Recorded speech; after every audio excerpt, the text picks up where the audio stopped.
Keep it tight, they said. Just do your bit separately. We'll edit it in later, they said. Just casual Sunday afternoon, they said.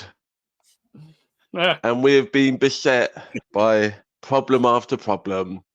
I mean, not major. It's fine. Just the usual pot roast technical hiccups. Yep. Swerving, ducking and diving. Shit not working. No, it's fine. It's not a big deal. I tell you what, I'm fucking grumpy though, because of all the years of trying to reconcile the child in me, right, and the adult in me, and trying to find the perfect balance. Today, I found the balance in the most fucking reality-shattering ways, right? This is how the two worlds collide. Yeah. This morning, I pulled my shoulder out while I was playing Pokemon. On what? That's I don't know. I don't know. All I know is 1 minute. 1 minute I'm training up a Geodude. Next minute I'm fucked. I'm absolutely fucked. I don't know what happened. What are you playing it on? What are you playing? What?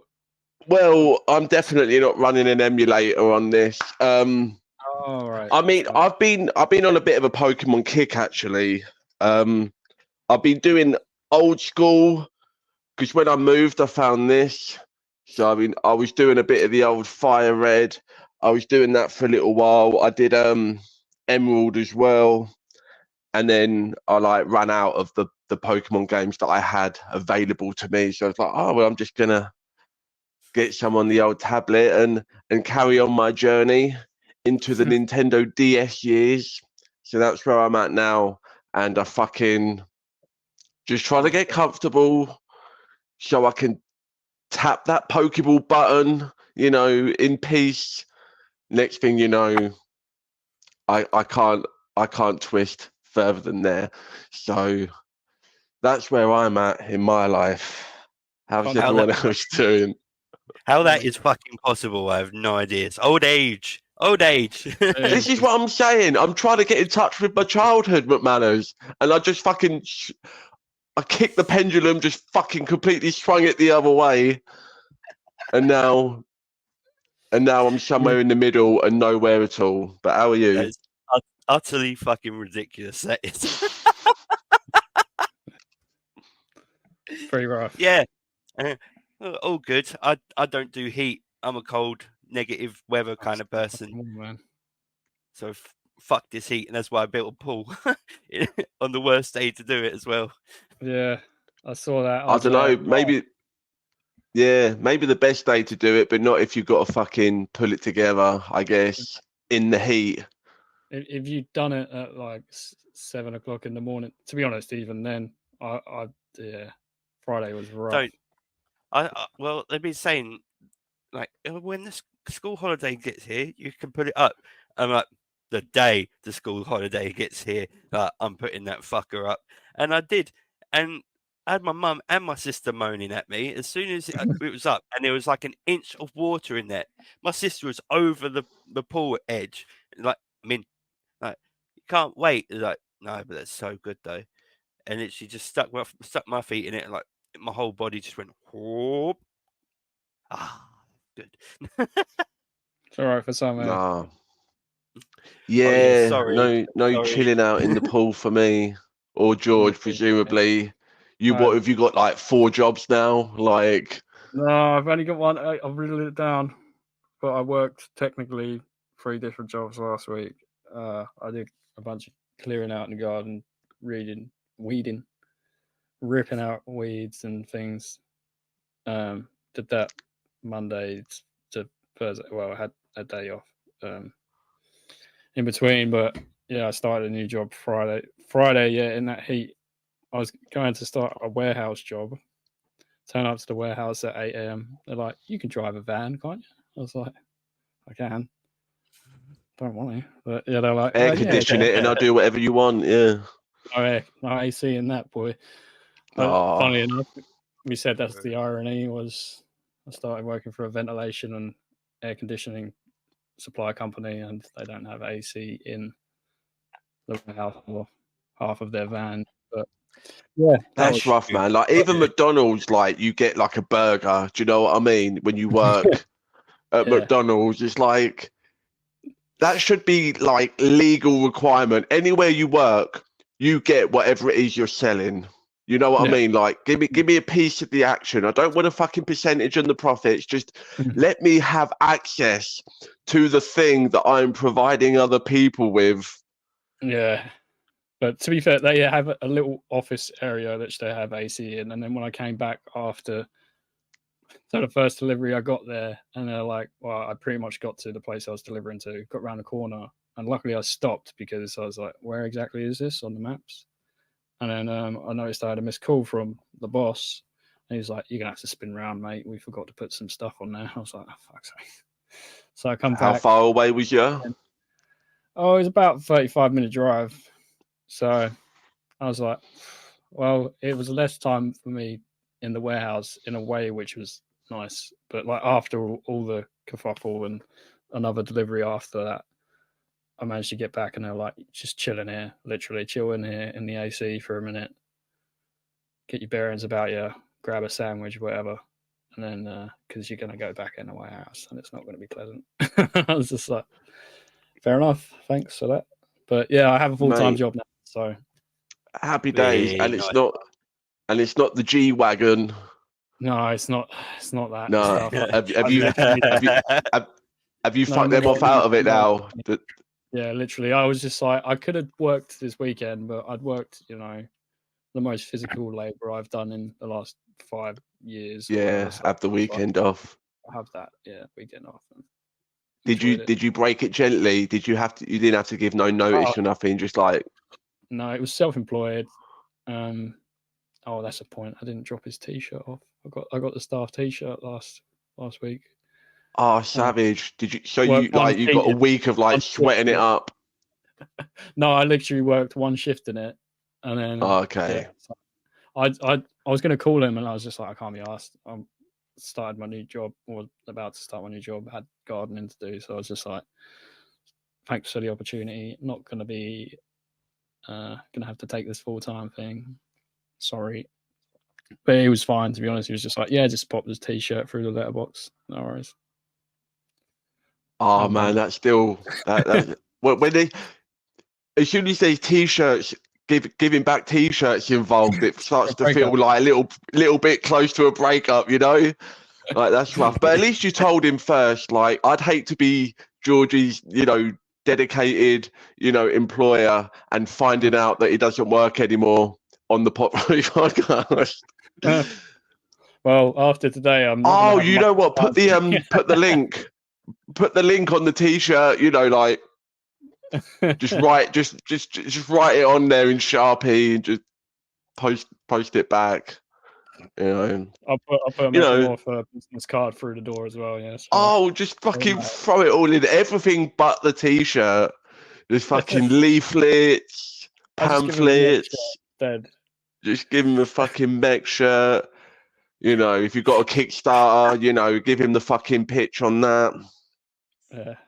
Yeah. Happy days. You got to do what you got to do to get through. Yeah. Absolutely. Speaking of getting through, you got through a little performance. Oh, mate, what a fucking nightmare. I mean, it was all right. It weren't. I don't usually do daytime things. I'm normally like an after dark kind of guy. You know what I mean?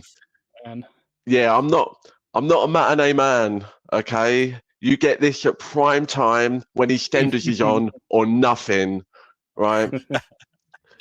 So I'm not used to a daytime thing. So I'm there at lunchtime. The thing was billed at starting at 12. I'm not due on till like 4. What am I doing at a bar between 12 and 4?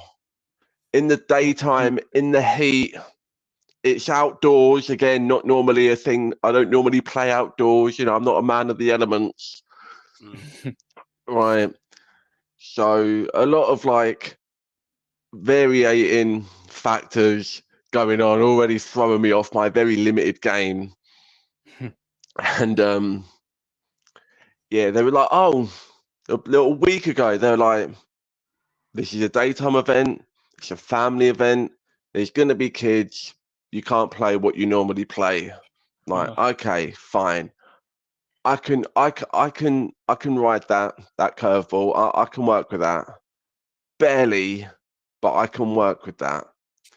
So then I've devised my thing, like my 40. Oh, it's like, by the way, it's not 20 minutes, it's 45 minutes. Oh, okay.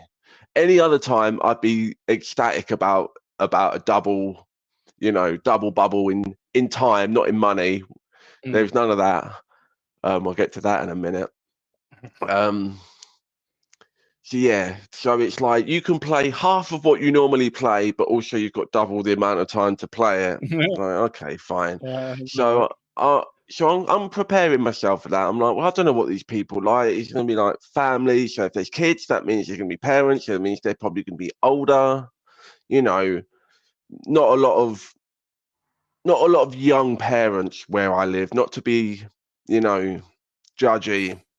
But I'm used to living in places where the parents are probably my age, So I'm like, but not here, not now. So I'm like, okay, so there's going to be older people, which then limits even more what I can play.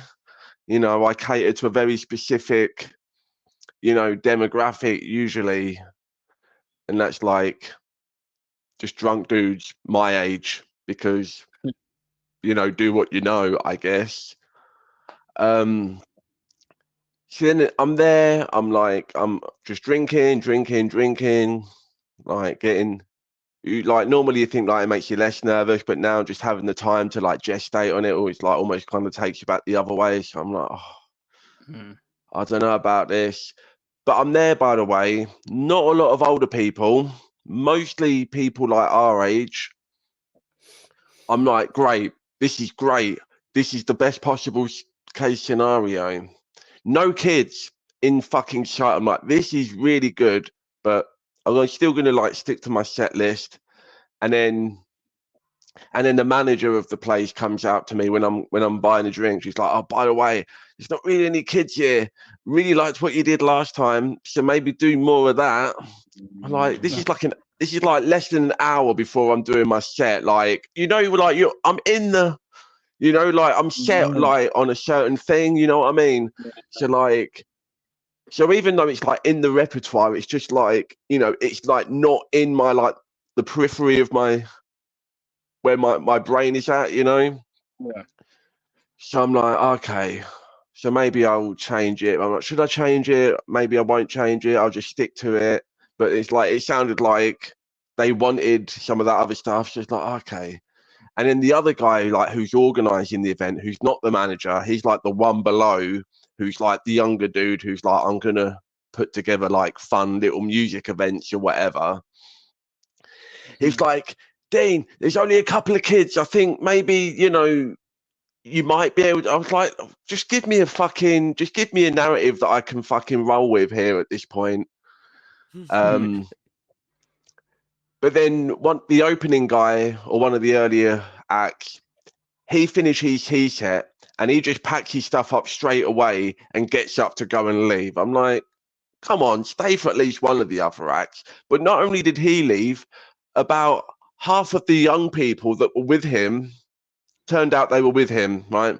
So now they all get up and leave. So like 3 of the tables clear out. I guess they're all just his mates. So then they all leave, and then all these fucking older people come in. Now there's kids, I'm just like, what? Like fucking whiplash. Just like, don't know which way I'm going. Anyway, so I did a bunch of covers. And then I thought I'll throw in a couple. So I throw in a couple of mine, get horrified looks, not from everyone, but some of the people do not know what to make of this. It's like, maybe less of the sex and violence or whatever. And ironically, it was the younger people that were looking more offended than the older people. Of course it was. Of course, just be prepared for the unexpected, right? But then Oh, and I fucked up the words to a Bad Religion song, but luckily I don't think anyone knows the Bad Religion song, so it's still eating away at me. But no, I guarantee nobody noticed. I had to do that thing. I don't know if you've ever had to do this, maybe not. But for some reason, the words to a song just completely fly at your head while you're playing the song. So then you just have to pull together the parts of the words that you do know, and you just fucking repeat those like twice as many times. So it's just like you just got a Bad Religion song with like 2 verses the same. It's fine. Again, I don't think anyone noticed, but I'm still going to be beating myself up over that for a while. And then I've finished playing, and then like all the people coming up to me like with the compliments and the kind words were like just super sleazy. It was for the people that I thought were going to be offended. It's like these fucking sleazy old drunk dads. Like, oh yeah, I really like that thing. I was like, I don't know if I want that to be my audience, really. Not that I have an audience or have to be, you know, taken into consideration like my market demographic or whatever. But I was kind of like having a bit of an existential crisis. I'm like rethinking my whole thing. I'm like, are those the people that I want to be, you know, having a good time, you know, and getting the horrified looks off the women that are my age? Like, not that I'm, you know, just in it for the women my age or any age, up or down, right? But I'm just like, maybe I need to rethink my whole vibe. I don't know. It was fine. It was fine. Not even, and oh, by the way, not even a free drink, not even one fucking drink. I play for fucking 20 minutes. I fucking play for 20 minutes. I get 2 drinks. I do 45 minutes, no drinks. There's a barbecue. I thought, oh, they're going to offer me like a complimentary fucking hot dog or a burger or something. I hadn't eaten all day because it was starting at 12. And I was fucking getting ready, you know, I was like stressing about getting ready in the morning and leading up to it. So I hadn't eaten anything. 4 pints in, like, oh, they're bound to come and offer me a fucking burger any minute now. No, not a fucking chance. Oh. Not a sniff, not nothing. Fucking nothing, man. Oh, and they was like, oh, don't worry, we're going to be filming and posting stuff on the Facebook page. Because last time I did a thing there, I felt like I was being the super like show busy, like, you know, guy trying to like set up my phone and make sure that I could get some footage when nobody else was doing that. And I felt like a proper dick about it. You know, like nobody cares. I've got like 20 people following me on social media and you're 2 of them, right? And this time they're like, it's cool. We're filming everyone. We're posting up the things. I'll tell you what, they posted fucking clips of every fucking set but mine. Didn't get nothing, mate. And I know it wasn't personal. I know it probably wasn't personal. I know it was just a case of like, when I'm playing, it was probably like a busier time, which isn't good for me because if the bar is busier while I'm playing, that means more people are going to get drinks while I'm playing. You know what I mean? Yeah. Right. So mixed emotions. But I mean, I'm glad that I did it. And, you know, as much as I complained about it being a daytime thing, I'm home by like 7:30. I'm like, I stayed for like 2 of the acts after me, you know, not to be like a fucking disrespectful prick like the guy before me or whatever. So yeah, I was like, great, I'm back, dinner time, chilling out, watching a movie that we'll get to. Maybe not the movie you want to be watching while you're eating your dinner, but is what it is. It wasn't the movie I was expecting it to be when I started watching it, despite the title. It was the first Omen, by the way. Just sizzle that up now, and then we'll circle back round to that later. But in the meantime, some trailers that maybe we did watch, maybe we didn't watch. You know, like my set, maybe you did watch it, maybe you were too busy at the bar. Maybe you intentionally went out of your way to avoid it, you know, which I understand because I did that with some of these trailers, but I am a person. It's a little bit different, but that's fine. Yeah. But Well, yeah, so where are we starting? What's Alien that? Romulus? Yeah, so I didn't watch Alien this Romulus. one. Did not You watch did? this one. Did you watch it, George? not. Because you did. Well, Because I you kind didn't want to of, watch the last one. I did not. You didn't watch the last one, but you watched this one. kind- So that's weird. Yeah. Well, I was in the cinema, so I could have Oh no! All right, yeah. left the room for a minute, but then I was like, no, I'm just gonna stick it. I've seen it twice. I've actually been to the cinema like 5 times in the last week and a half. Oddly, I say oddly, like the title of the show says it all. Really, we've had our fair share of horror. Yeah. More so than I've seen released in such a short amount of time. But yeah, saw it, liked it. I mean, I didn't recognize a single person in this cast. I was just looking that up. I've heard a couple of people say the same thing in regards to this. Like, it's just a bunch of nondescript, presumably British people. They sound British. Yeah. Maybe It's some odd of them to hear aren't, that. but Yeah, it's odd to hear that. But I have heard that it's based on context from this new trailer that I haven't watched. But I've heard, like I said, I've heard a couple of people talking about it. Not you two, which I'm about to. But apparently it's like a heist thing. Like they're a bunch of like space criminals, and they're like trying to do some sort of robbery, or they're like scavenging some like derelict ship or whatever it is, you know. And obviously, shit goes bad. Which I don't know. Is this a bit of a problem, like in today's culture, where if you're gonna die in a movie, we have to know that you deserve to die. So it's like, okay, well, we've got to have cannon fodder. So it's a bunch of people, but they can't just be a bunch of like honest, hardworking, blue collar truckers like in the original Alien. It's like they've got to be like criminal space robbery truckers, you know. Otherwise, the empathy kicks in, and we're just not going to go along for it. I don't know. It's weird. Yeah, they've got to deserve it now. It's too woke. You've got to deserve to be murdered. Yeah, I don't know.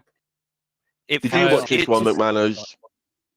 Oh yeah, like on my drunken escapades last night, I was like, I can't watch any other trailers because I'm going to go fucking watch Deadpool in 9 or so days. So like, I'm staying away from the fucking final one because, well, social media are bastards. Yeah, well, I'll get to that in a minute. Let's try and keep it on the Alien, but definitely want to talk about that. Yeah. I was watching the trailer, like, yeah, it's a Raider. It just looks like a Raiders job, but also there's going to be like, how many people are out in space these days, and how many people are probably starving, and they probably see the W on this fucking ship, and they're like, that's Wayland. He's going to have if no one's on there, there's no life aboard it. Let's go fucking ground some shit. It's got to be something worth on there. That's your own fucking fault. That is your own fucking fault. Like, I know you like. So you definitely think they deserve it? Yeah, and no. I mean, it's an abandoned ship, and they're robbing it, presumably for like to make a living. It's an abandoned ship. It seems like they're only targeting the ship because it's abandoned. So they weren't out to arm robbery or, you know, like murder or anything. It's like they are just out to be like, well, this is just floating around. See what we that stuff would be useful. That stuff would be useful to us, maybe. So let's go and have it. So if you're going to make them deserve it, you know, make them deserve it. Have it be like a fucking, you know, like a prison transport ship or something, you know, like. But then I guess you can't have the people that you do care about if you do it that way. It's definitely transporting fucking something, because if you've got flat pack fucking face huggers, then you're doing some nefarious shit. Face huggers. Flat pack. Like, IKEA. Yeah, vacuum pack, man. Like, and why are they busting out? What's happened? Like the room's obviously malfunctioned or whatever. But if these, and one thing I love about this universe, until it's on your face, you don't know what the fuck this thing is. And even when you wake up, like, that's in the same in this universe as well, by ad. Like you're fucked either way, because once you're like, You look down. There's a dead face hugger. Oh, why was that down my throat? Nah. Yeah. As, You know, that's why I got to get myself early at 7:30 these days, because you never know what's going to end up down your throat, McManus. Got to be careful. So just to clarify, because again, I didn't see this. I've only heard little bits and pieces. So are they very specifically what they're transporting is the aliens? It is the face huggers? Is that what the impression that we're getting? Well, it's just but it could be. Yeah. Obviously, because it could be a case of what is it in Aliens, where the who's like the evil corporate guy, and he's like, look, we're sending you up for one thing, but what we really want is for you to get the aliens and bring the aliens back, right? So do you think that maybe that's what happened to this lot, where they were up there for one job, and they've kind of been strong armed by their management to like, oh, you're getting attacked by weird creatures, yep, don't worry, bring them back with you, you know? Well, isn't it set between the Alien and Aliens, I believe? I believe it's set between 1 and 2, yes. It could be the derelict space station, could be something to do with one of those missions. I don't know. It's not super, the trailer doesn't really let on. You see, all I say is you see face huggers, you see the xenomorph. Yeah. So what is that? You reckon there's one like pre-made xenomorph, or do you think they all start as face huggers? You've got to start with the fake face huggers and build it up, right? Unless maybe there's a xenomorph like that's maybe like in stasis or like in a cryo thing, or there's got to be a xenomorph, because what the fuck happened to the original crew? I guess so. Yeah, that don't assume that's. But then maybe. Yeah, but then maybe it was a whole Sigourney Weaver situation where she like ejected, like the xenomorph took out the whole crew, and then it gets ejected, but maybe there's still people left on the ship with the face huggers on them, and so there's still eggs, and then the whole cycle starts again. Maybe, I don't know, but you would assume, McManus, like you say, there would be a full-grown one floating around. I really hope there's a hiding crazy person. I do like them. Like, especially come across a hiding crazy person in the Alien universe. Like, they're in most of them. And they're like, go on, let's have a hiding crazy person. Is he infected? What's he infected with? Well, I'm pretty sure there's got to be an android there. That was going to be my point. I said, I was going to say, if you've got a crazy person hiding on the ship, there's one of two things wrong with them. They've got an egg in them, or they're a fucking android. Yeah, I'm pretty sure it's got to be one or the other. Yeah, love that. We love the guessing game. Yeah. What do we know? We know we're all going to see this, so yeah. Oh, mate, I'm getting so much more excited for this. Like, because like my anticipation for Deadpool can't that's gotten like I'm just so ready for that. Like, I can't get more excited about it. So now I'm kind of like taking some of that extra excitement, and it's kind of manifesting for Alien, which is out, I believe, first week of August, right? It's like 2nd of August or something. No, I think it's a bit later. It might be like 16th or something. Oh, okay. But we're going, aren't we? So I'm ready, man. Like, I don't know if I've said this on the show, but I just like Fede Alvarez is like so crazy and so fucking, gnarly and like sort of energetic with the horror and stuff on screen. So I'm just like, can't wait to see what he's doing with that in the Alien world. Like, so much potential for like zany, gross shit. So bring it on. I'm fucking ready. And I've never seen an Alien movie in the theaters either, so that's going to be fun. The whole new trailer is a big bag of nope. So yeah, I'm going to go watch this fucking movie. Big bag of nope. One quick note, which is what you're going to be when you've got an egg inside you. Just a big old human bag of nope. Yeah, no, I don't. No. But anyway, there was a quick note. Sorry, I just wanted to say there was one thing I did see that Fede Alvarez hired or was looking to hire a lot of the effects team from Aliens. So Okay. I don't know if that'll make much of a difference. I mean, cool to give those Yeah. old timers some work, I guess, because they're probably getting on in years if they're still in the I business. mean, yeah, I think that's a double-edged sword with a lot of Practical this stuff effects. because We all like to see practical effects and VFX that are done by yeah, of course we do. But then seasoned professionals who worked on that franchise.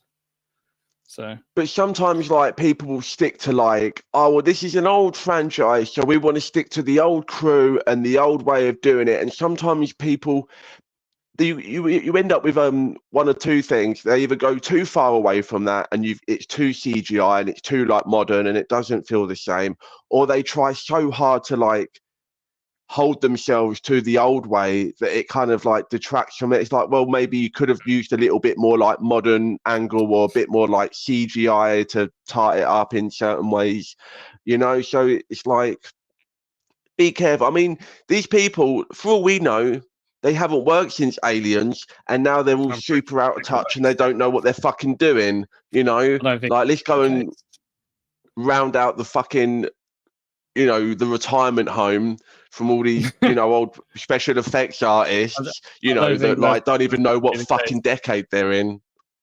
No, I'm sure they're fine. They probably legendary, award-winning, probably working and doing great stuff ever since. So I'm not being a dick for the sake of it. But sometimes movies do, you know, when they, especially with these franchise things, they either stray, like I say, they stray too far, or they hold themselves too dear, and it ends up like being more of a, you know, a detractor than it is like adding to the experience. But I reckon they're going to get it right. Again, Fede Alvarez is a pretty great director from what I've seen so far. So I'm excited for it to hopefully all come together. This xenomorph does look fucking terrifying, though. Yeah. I mean, they all look. There's not much else you can do to make it look scarier, but they've always looked pretty fucking menacing, pretty grim. I've said this before, like, don't be afraid to change it. Don't be afraid to make the alien a little bit different. It maybe there is like a different kind of creature on the ship, or you know, maybe we can do things that happen like in the movie that, you know, where it adapts to different stuff, and don't be afraid to change it up a little bit. That's what I'm saying. They did that in Covenant, the little mini morphs, didn't they? Yeah. Smaller ones. Yeah, and again, you can go too far in one direction. Because like Prometheus, it's like, well, there's no fucking face huggers. What's going on? I want a face hugger, but then it's like, well, I don't just want the same. I mean, they're great, but you know, it's way before that time, isn't it? Yeah, hopefully it'll be good, and hopefully that knock I heard wasn't on my door, because I'm not answering it on a fucking Sunday. I tell you that much. Probably just someone trying to get some crack or sell you crack. So maybe they want the chicken that I've got cooking in my oven. I had a whole like family-sized tray of chicken that needed to be cooked. I was like, so I'm just cooking the whole fucking tray of chicken today. So I've got different spices, different flavors. I've got a whole fucking smorgasbord of chicken coming up, but they ain't having it. I will fight I will defend it with my life, mate. But anyway, what else? What else have we got? Speaking of films that we're not so excited to see, and a trailer that doesn't leave much to the imagination. Is it The Man Whose Name We Shall Not Say Thrice? Yeah. And the title is twice. So it's just the title is twice. I'll tell you what, the title is the cleverest thing about this fucking thing. Beetlejuice. I like the title. I think that's a cool title for a Beetlejuice sequel. You know, it's not much this trailer, so no, not really. I tell you what I do love about it. One thing I do love about this trailer, and it's something that's not in this trailer. Dale. You got to have the fucking slow choir, fucking mundane, fucking morose version of the fucking classic song. The whole point of that song in the original film was that it's an upbeat, crazy song in a, you know, weird movie about death and ghosts and stuff. Yeah. And they completely just fucking missed the point by slowing it down and making a spooky version of it. But they didn't put that in here. What they do put in here is the whole fucking movie. They did. Did you see They it in did there? both of those things. Yeah, the one I saw. I know other in the day, last trailer they had it, twice, but in this actually, when trailer I didn't remember hearing it. No, they had it twice. Unless you've seen one that I've not seen, but I saw a trailer twice. That Okay. was the same So the trailer, one that I and, yeah, got, the one was that I awesome. watched was the one with Jenna Ortega's like at school and she's like getting picked on by the cool girls, but then they're like, oh, we know who your mum is. It's Lydia Deetz. What a legend. And it's like, really? Oh, She's a shit, legend no, to us because we're we've... talking about two different trailers now.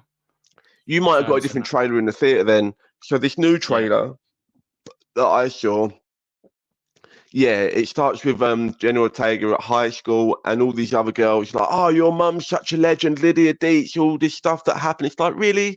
That was just one event in one house like 30 years ago. Just because we as the audience know what happened, and it's like the whole fucking... They're not going to be celebrities. Like, you're just doing that thing where you're making the characters in the movie hero worship the characters because you think that that's showing respect to the legacy of the characters. It's like you can show respect to the legacy of the characters without having it seem like the characters in the movie have seen the movie, because that just fucking ruins it. And then after that, yeah, it just shows like all the lots of Beetlejuice, because in the other trailers there wasn't so much of him, which is how it should be. And in this one, you see the fucking the snakes coming out of his face. Now they come out of his chest. We see like some sort of wedding or church service, which is obviously going to be like a bigger version of the wedding scene from the first movie. We see Willem Dafoe and Justin Theroux, and they rhyme, and their interactions with Beetlejuice. And you can just put the whole movie together. So you're lucky if you didn't see this newest trailer that I saw, because I don't really care that much anyway. I like the original Beetlejuice. It's pretty great. I'll probably watch it at some point. I'm not going to the cinema to watch it, I don't think. But I don't know. Yeah, I just saw the miniature town. I was like, oh, that's cool. They definitely make a point. It's like we were saying with the alien thing. Like, they definitely made a point of like, we've got to have the miniatures in there. We've got to have the stop motion in there to make it feel like the original movie. But sometimes that stuff is all great, but it is just window dressing. And to make the movie feel like the original movie, you've got to put the same level of fucking wit and creativity and heart into the actual writing of the movie, and not just like, we can just cook up a generic fucking legacy sequel script, and then, but as long as we put the stop motion and the fucking miniatures in there, that's going to make it okay. It's not. McManus, do you give a shit? Like, whoever made that fucking trailer 3 minutes long dropped the fucking ball. Like, what the fuck were you thinking? Like, it's the whole you movie. Really don't know. You don't know about trailers, really, do you? Like, give them a minute.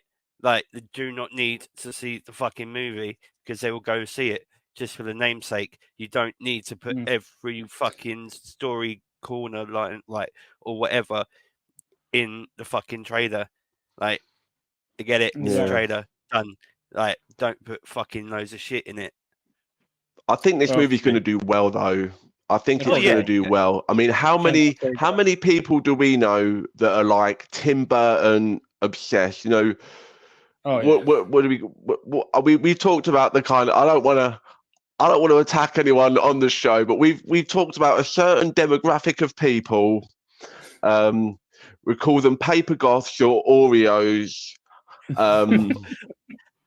Fucking right. Oreos. You can't say Oreo. I know that term gets used for other things as well, and I'm not trying to appropriate it, but yeah, there were a lot of people, though, you know, the hot topic generation that are going to go wild for this. This is definitely, Beetlejuice has its audience. There's going to be a lot of like new, young, you know, edgy teen goth chicks that are going to want to go and see this. and then claim that they've, you know, loved Beetlejuice their whole life or whatever. Like, you're going to get a lot of that sort of stuff. Mhm. And I think it's probably going to make its money. Hopefully they didn't spend too much on it. They probably spent more on the marketing by the looks of it at this point than they have the actual fucking movie. But I reckon it's going to do quite well. But we'll see. I'm not going to be. I don't know. I think this is your Warner. You know what? Maybe I will, because this is a Warner Bros. Movie, I think, which means that when it comes out on streaming, it's probably going to be on HBO Max, which we don't get. So it'll probably be a little while longer before it trickles down to like one of our services, or, you know, on the catalog on Netflix or whatever. So maybe I'll have to go and see it. If there's really nothing else going on around then I will. If we're going to talk about it, I mean, maybe we'll just fucking rag on it for 2. I mean, if it's bad, obviously, if it's good, then I will admit that it's good. But I don't know if there's a good 70 to 30 chance that I don't go and see this movie, I reckon. Yeah. Well, I did see something in regards to the budget of that film, by the way. What you got? I can't actually see it here now. I had it up Oh. what the actual budget was. It just said, it was a Screen Rant article about Michael Keaton's Beetlejuice 2 return will redeem a $170 million bomb that broke Tim Burton's perfect 3-movie streak. Wow. What was the streak?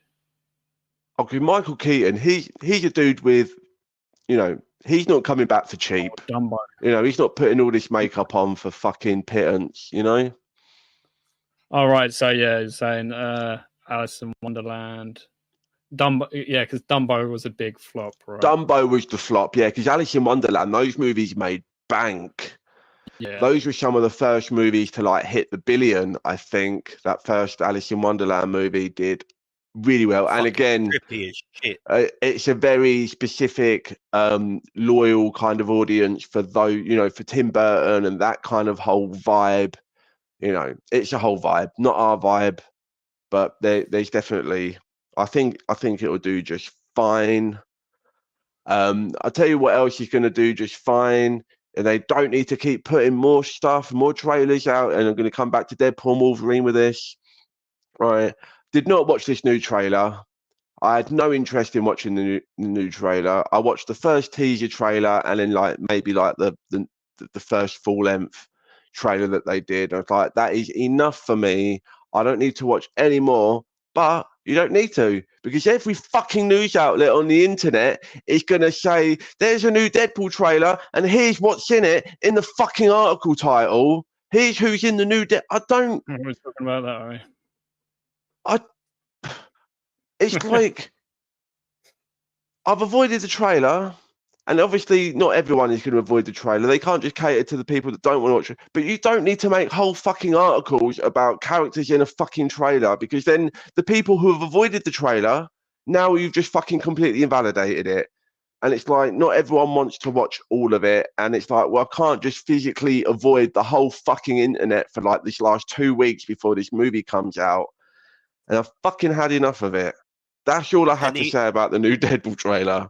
And even on TikTok, there's clips on TikTok now where someone's gone to actually watch it and like are putting clips on fucking TikTok of the actual movie. So as soon as I see like yellow or red come up on my fucking feed, whoop, not interested. Like you get fucking like, I don't want to see that. Like, what the fuck are you doing?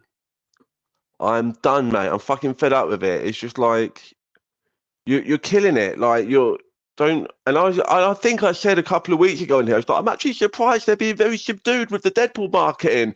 Shoot me now, because I fucking deserve it. Like, here they come. What's going on with the Heinz and Heineken? Apparently, you've released ads. They've got all sorts of. Oh yeah, those were quite good, and those did come out.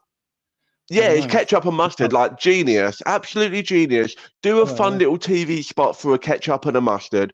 Do a Heineken ad. I saw that one. That was pretty funny.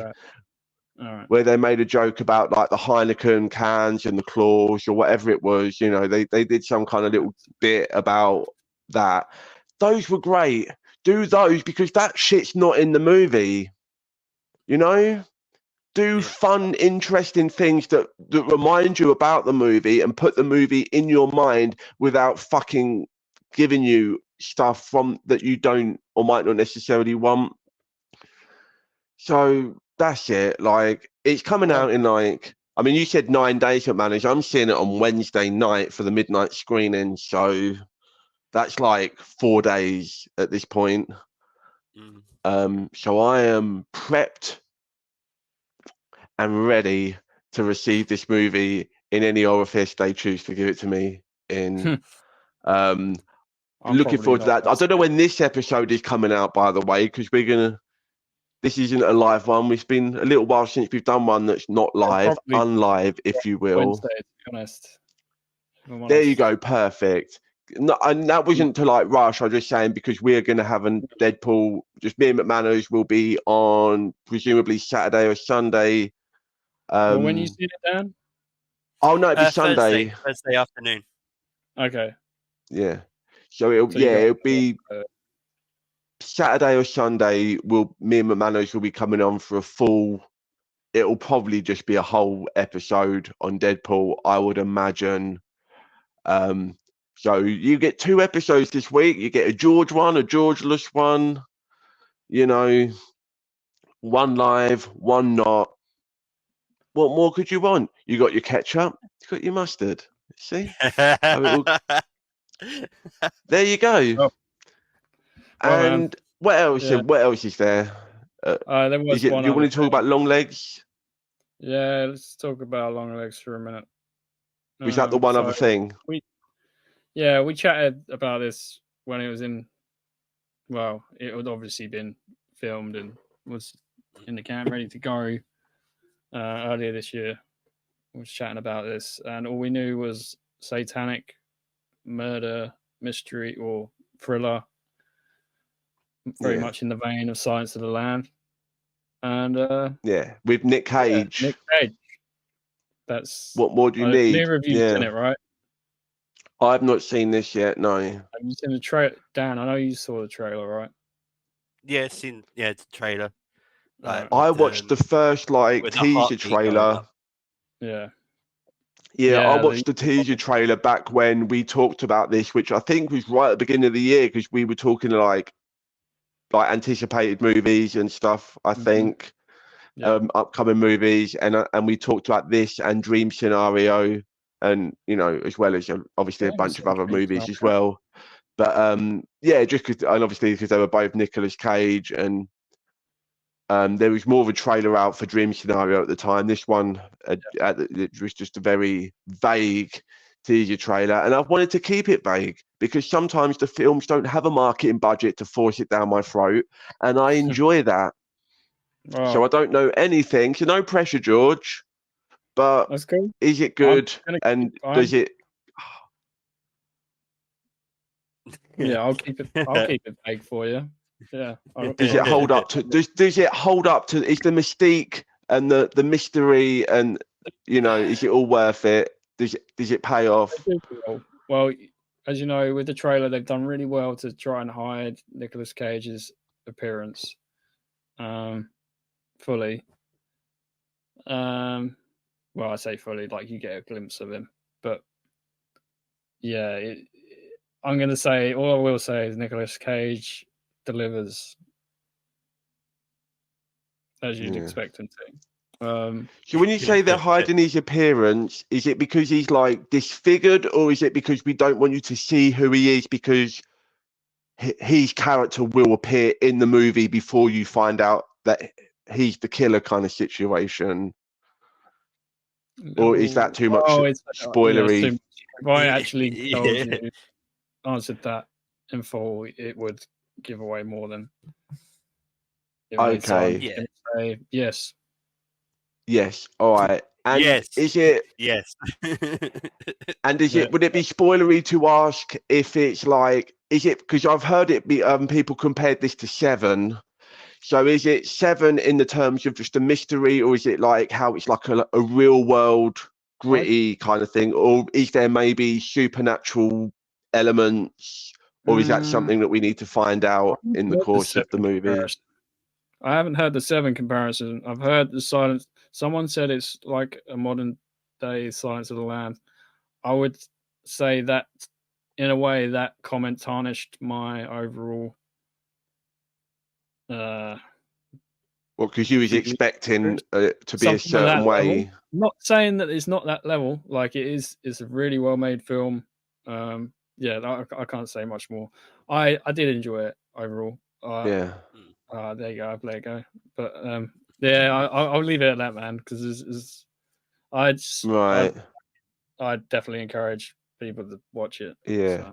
So when you say not on the level of Silence of the Lambs, you mean in terms of like, because Silence of the Lambs is considered to be quite like what some would call elevated horror.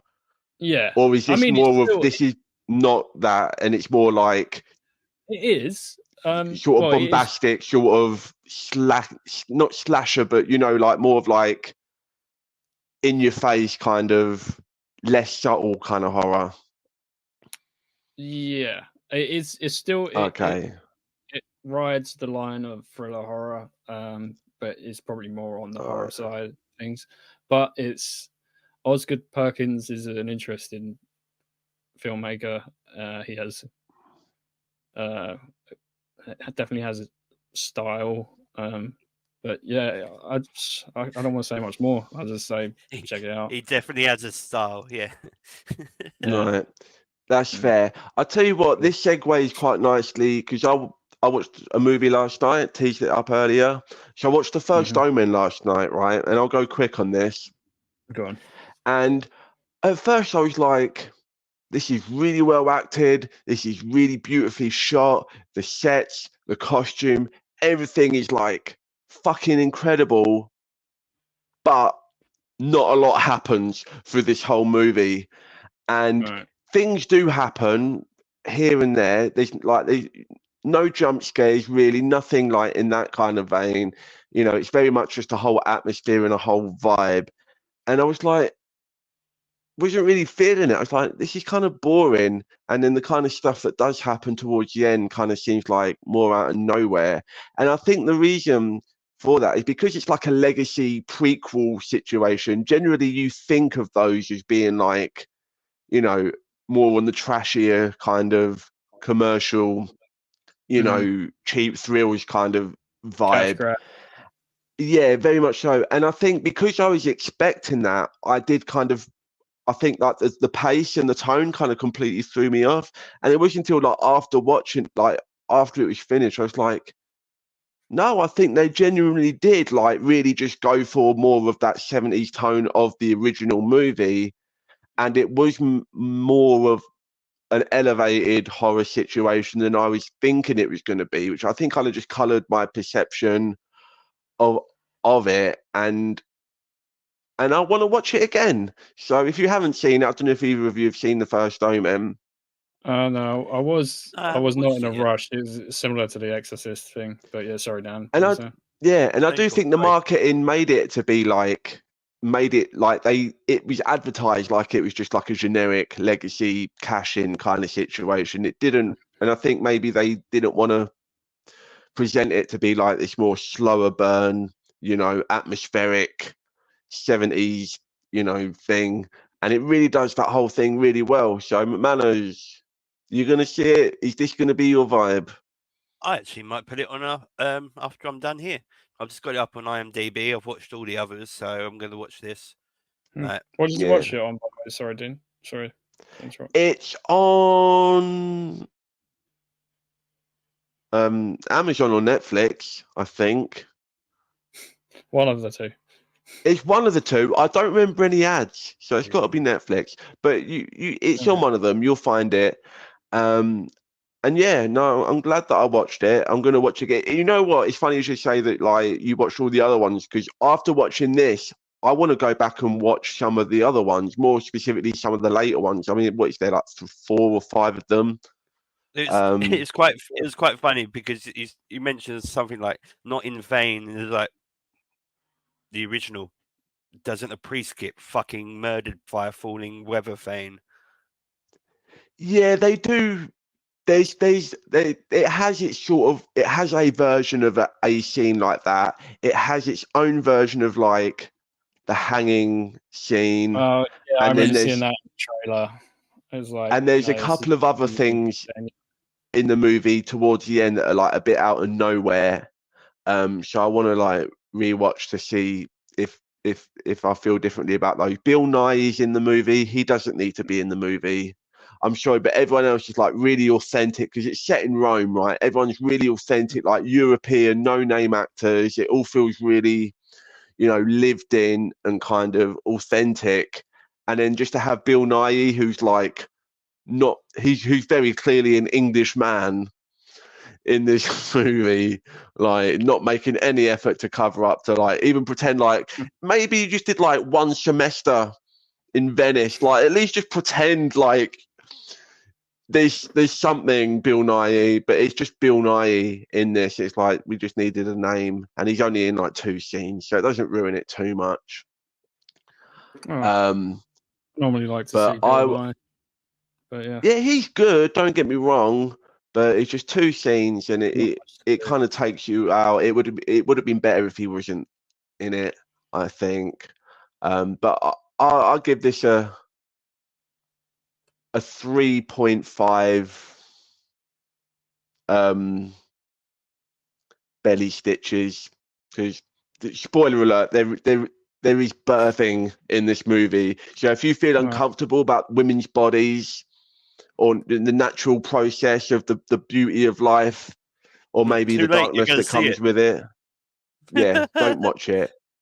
But yeah, 3.5, but maybe on a rewatch I might go to a 4, but who knows? Definitely, I should have changed the background because that was pretty much a review there, but never mind. Don't worry. Shortish and sweetish. I'll put a little image in there. There we go. I'll cut this bit out. There you go. Anyway, yeah, nice one. Yeah, I'll probably check that out at some point. I might. Yeah, definitely do that. That one that came out on Satan Day or whatever, 6 for the 6th. Oh yeah, like the remake. Yeah, terrible. Not good. Not good. But I want to watch the Sam Neill one because I don't really remember it so much. And watching this one, I'm really intrigued. Like, how does it all play out? Like, because they very setting it up, and obviously this isn't a spoiler because in setting it up for the original movie, they're like, this baby is going to be born, or is going to find itself in a place of like white privilege, basically, and that is is very much like an angle that they put forward in the back half of the movie. So I'm like, oh, I guess it does make sense. You don't, if you're going to be like the reborn son of Satan in the modern age, you're probably not going to be, like a Filipino maid. You know what I mean? They yeah, and not to, I don't want to make it like too political, but it would be you would ideally, if you're Satan, want it to be of a certain kind of person and a certain kind of place and all that kind of stuff. And it got me thinking, I don't really remember how they ended it up with Sam Neill in that last one of the original movie. So I'm hopefully going to try and find that on a service that I don't have to pay more for it. Yeah. Good luck. Yeah. Yeah, it's going to be a nightmare. They always do that. I still haven't watched Scream 4 yet for the same fucking reason. It's like, we're going to put the first few on there, and then we're going to reel you in and then fucking clamp down on your nuts with a fucking paywall. Like, yeah, all right. Maybe if the desire gets too overwhelming that I need to watch it, then I'll pay the £3 or the £4 or whatever. But we'll see. Yeah. I've just found. Sorry, on a different note, I've just found the version of Exorcist that's got all the added stuff they didn't put in the original. Yes, with Alright, the cool. spider and shit, the spider walk or whatever. Yeah, it's $2.99. I'm fucking buying that, and then I'm just On what? going to watch it with Amazon. All right. Yeah, But yeah, The that's what I was Exorcist, expecting. After seeing version you'll Exorcist never see. Believer, You're after watching thinking of- Exorcist Believer, I'm expecting that the first Omen is going to be just that version, of that, but for the Omen, and it totally wasn't that, and I was pleasantly taken by surprise by that, and I also want to be taken by surprise on this Maxine. Is that what they're calling it? The Maxine trilogy?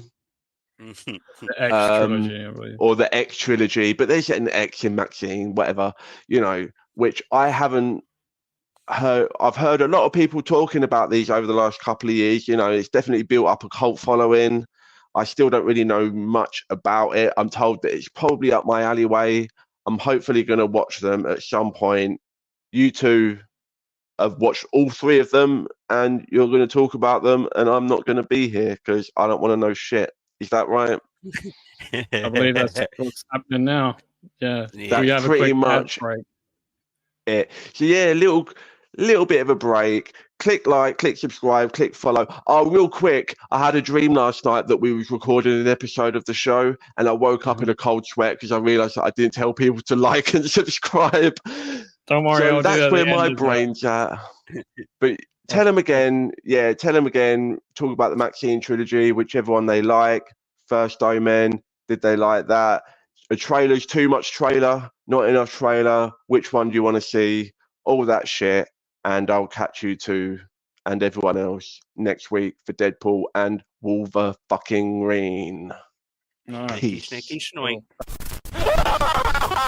Hope you like what you see!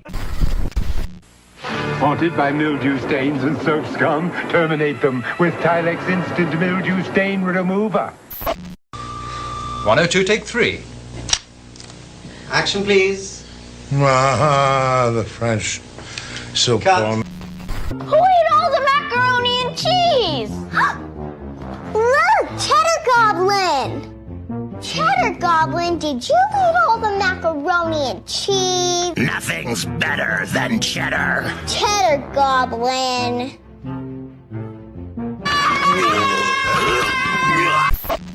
You're looking for a place to stay. Oh, yes, sir. That's one ugly son of a bitch. Hello. Yeah, this is odd. So,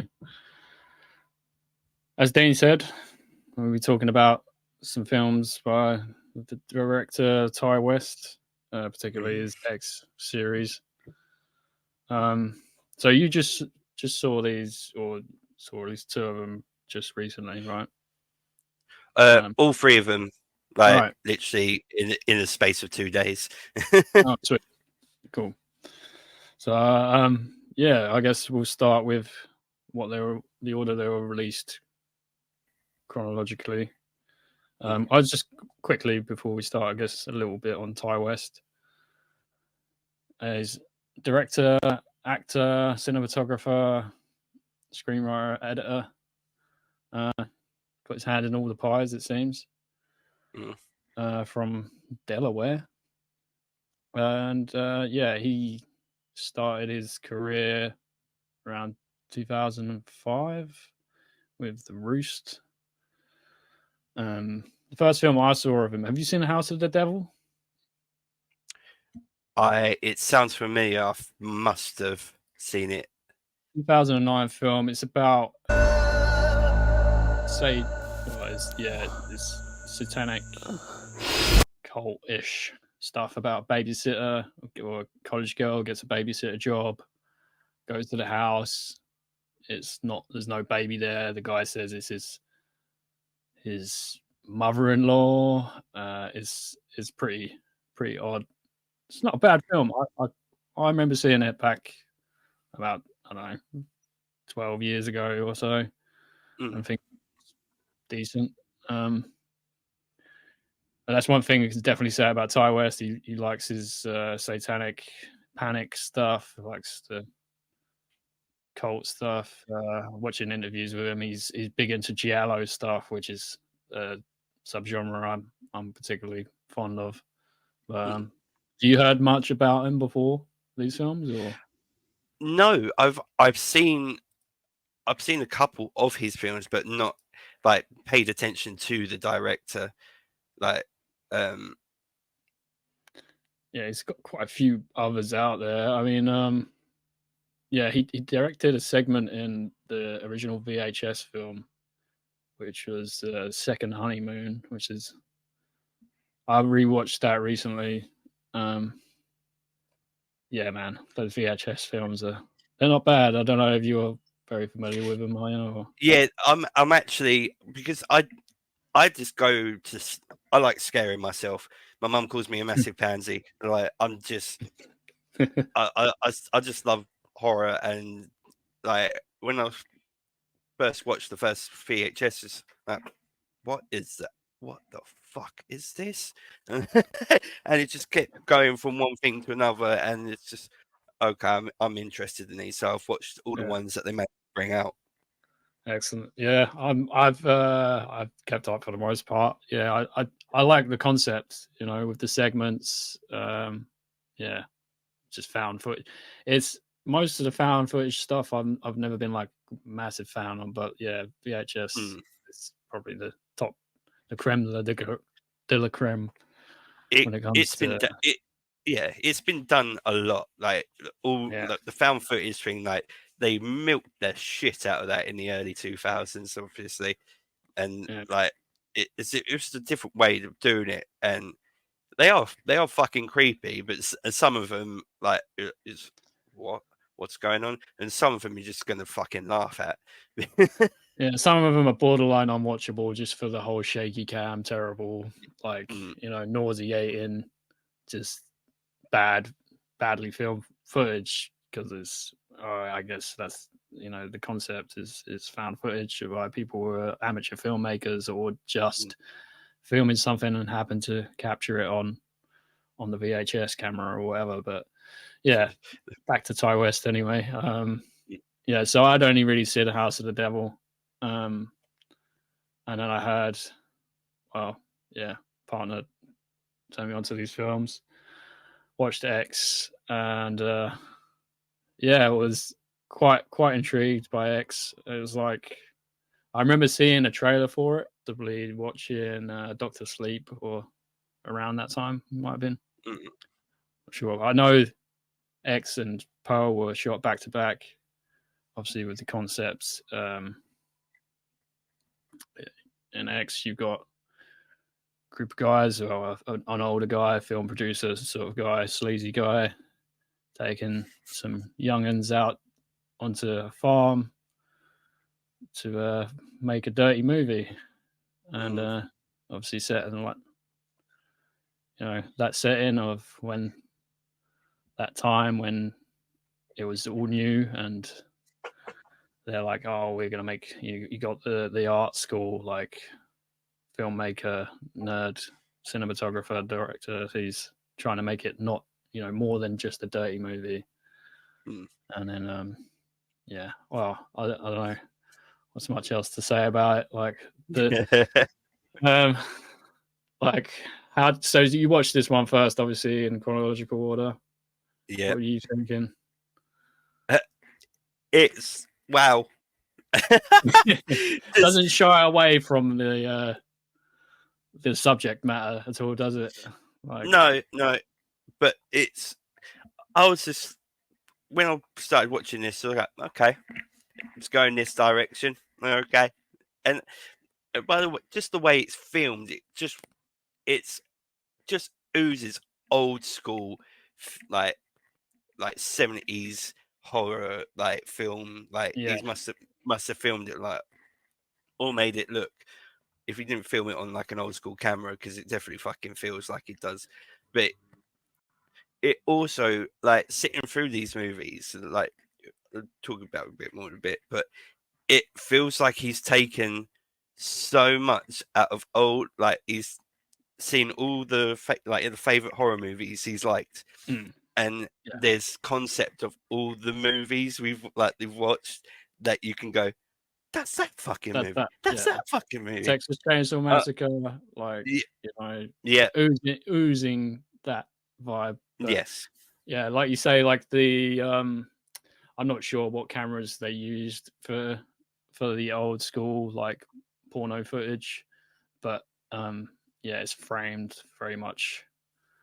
Looks like it's shot on film. It's framed up in the old aspect ratio. It's all looks gritty as hell. But yeah, I was just like when I first saw this, I said my partner recommended it, and I was like, God damn, this is pretty raunchy. Like it's straight away, like you're seeing them filming the material, and it's happening, and all the nudity, it's all there, and so you got, I forget the name of the actor, but the guy who Howard is the character's name, who they rent the little outhouse on the farm off of. So yeah, he was one of the orcs in Lord of the Rings, by the way. I think he played more than one orc, because they shot all this out in New Zealand, or the majority of it on the farmhouse. Same with Pearl, they shot back to back on the same location, and so there are some New Zealand like actors in it. There's the guy who played Wade, or Wayne, the producer guy. He's a New Zealand actor as well. He was in The Ring, by the way. I forget. Is it Martin Roberts? No, Martin Henderson. I've got his name somewhere. Oh, Martin Henderson. Yeah. So, yeah, he's the producer guy. So, with the, obviously you got the old couple who they're renting the house out, and then you start to get glimpses of creepy old lady, Pearl, and I'm sure you're familiar, or I don't know. I wasn't sure how to go around these, because obviously the first two, well, they all interlink with the characters, particularly Maxine. But Maxine and Pearl, which played by Mia Goth, I'm sure you know, is the same actress who plays the old lady as the main star. I don't know, what are your thoughts on Pearl, like old Pearl, before you know? I was just looking, and like by this time I was I don't know how the way, like more shocked. Like what's worse than more shocked, because this seeing that, like, okay. I think the first time you see her, she's just like creeping around in the woods, watching her like skinny dip or whatever, which is funny because it's like there's so much when you learn afterwards. I mean, spoiler alerts, if anyone actually watches this, and obviously Dean's not going to be able to watch this until after he's seen the films, but like watching, having known that it's the same actress portraying both of the characters, you're like, she's watching herself. And then like when it shows her, like sort of, she goes up to the house, follows her to the house, and she's like touches her side or whatever, and she's like, "It'll be our little secret." It's like, oh, that's creepy, but like you come to know, oh, it's the same. Yeah. But before obviously the violence ensues, but then like there's a few like kills there which seem like homages to other horror films, like the pitchfork through the eyes reminded me of Zombie or Zombie Flesh Eaters. I don't know, you saw that. It really like does it. Pretty high. It's just how the filming and how it's just, well, pardon the pun, no pun intended, executed, like, and it's oh shit, yeah, the violence. He does have a knack for like capturing, the violence it's all visceral. It's all like, you know, it fucking kicks off. I guess the first one is she actually stabs the cinematographer director guy in the neck. A shitload. like you just assume she goes, like almost decapitates him from just stabbing him in the throat and the neck like repeatedly, and you're like, this is an old lady. Like she's fucking still got some strength in her, I guess. But yeah, man. Any notable parts in X for you, or kills other than the two I just mentioned? Well, it's just fucking. Oh. Is it in this when? Yeah, it's when the actor goes. What is it? Do they put it in? She's in the fucking pond from the fucking movie, and it's just talking to her, and then the blonde lady. Yeah, all and right. It's just home. Ah! Fucking like what? Like it was in. So is it the same gator then? I'm guessing. Yeah, well, that's I meant to look this up. Let's have a look right now on the air. Life expectancy of an alligator. We'll edit this. It's fine, but I probably won't. But I guess it'll live for 30 to fucking 50 long years. 30 50? to 50 years. Oh. And when was Pearl? I think it's like 1918. Pearl is set. Let me double check that. It says X is in 1979. Yeah, X is 1979. Pearl 1918. Yeah. So yeah, 20.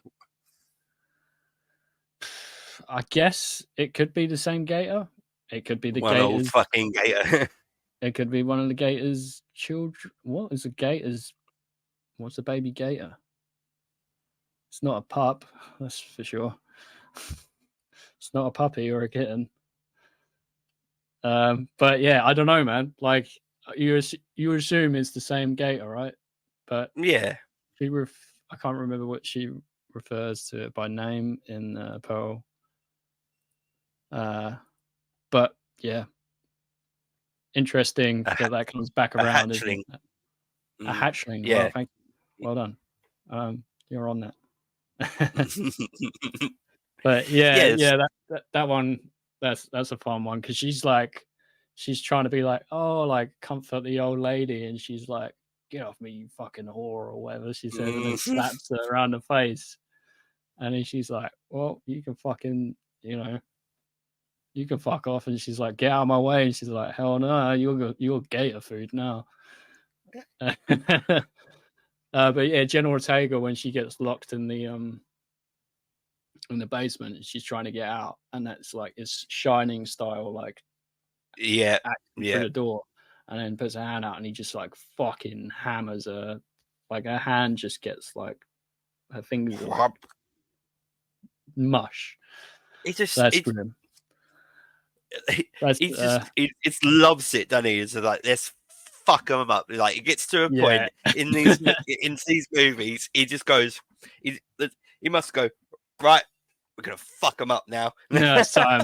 No, it's time to get grizzly and fuck people up. Yeah. Yeah, man. That's again, like I won't, just talk about all the kills, but like the gunshots, man. Like that's one thing I've noticed throughout his films. Gun violence for me feels a bit cheap sometimes in horror films, because it's just like, oh, it's a shot, that's it, easy to kill people with a gun. Not saying like it has to be all grisly all the time, but it's the timing of the gunshots where it's just like, Jenna Ortega runs out into port, bang, fucking, like, oh shit, and then like kids, kick back. What what is he says? Like, I children told her to should stay in the basement. Yeah. Or whatever, yeah. But But yeah, like yeah, man.